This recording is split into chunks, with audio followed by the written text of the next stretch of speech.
1906 সালের এক দমন-পীড়নের ঘটনার পর মানুষের কথা বলার জায়গা তৈরির ভাবনা থেকেই শুরু হয় মঞ্চ তৈরি।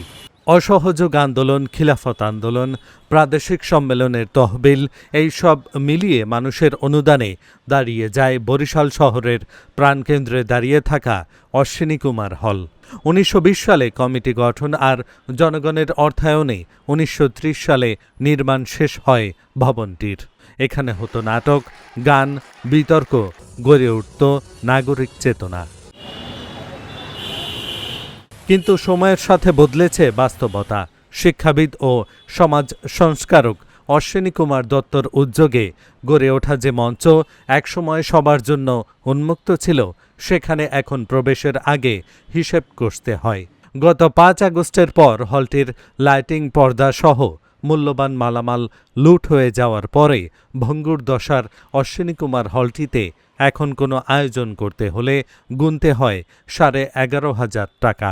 ফলে কমেছে আয়োজন, থেমে যাচ্ছে কার্যক্রম। 24-এর 5ই আগস্টের পর আমাদের কর্মকাণ্ড কিছুটা আমরা ক্ষতিগ্রস্ত হয়েছি এবং আমরা নিরাপত্তাহীনতার মধ্যে ছিলাম। এই সুযোগে যখন এইখানে বিভাগীয় কমিশনার প্রশাসক ছিলেন, তখন এই হলটির ভাড়া তিনি করেছেন 10,000 টাকা এবং ভ্যাট আরও 1,500 টাকা, মানে 11,500 টাকা। কিন্তু 5ই আগস্টের পর এই হলটি কিন্তু ক্ষতিগ্রস্ত করা হয়েছে। এই হলটিতে কিচ্ছু নাই, জানলা নাই, এই হলটিতে উইংস নাই, হলটির মধ্যে কোনো সিটিং, লাইট, ডেকোরেশন কিছুই নাই।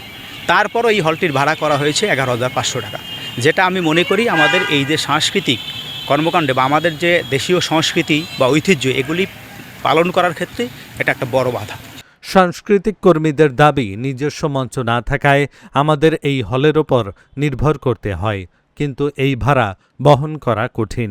ব্যয় বাড়লে ছোট সংগঠনগুলো স্বাভাবিকভাবেই বাদ পড়ে যায়। হলটিকে উন্মুক্তভাবে ব্যবহার করতে পারবো, সর্বসাধারণের জন্য যাতে এটি ব্যবহার হতে পারে, সাংস্কৃতিক সামাজিক সংগঠনের আশ্রয়স্থল হিসেবে এটিকে আমরা মনে করি। এটি যখন আমরা ব্যবহার করব, তখন তিনি ভাড়া বাড়িয়ে 11,500 টাকা করেছেন।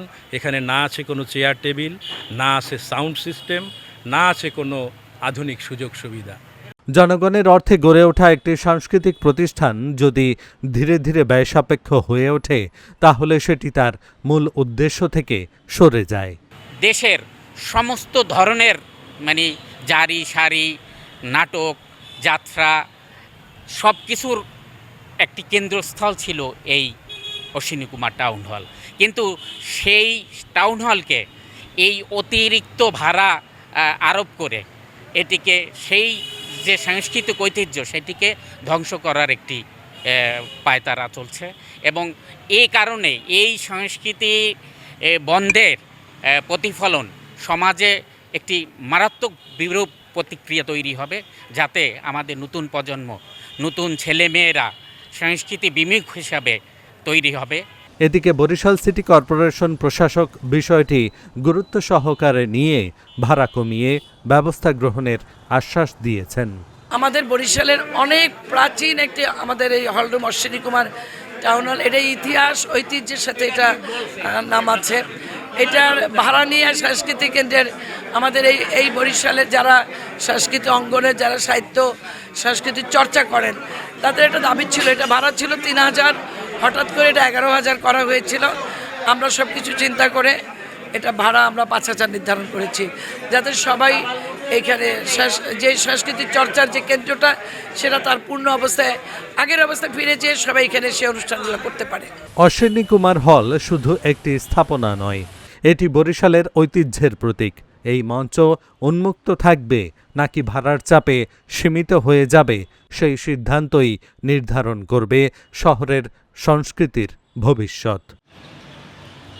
Dhaka journal, news desk.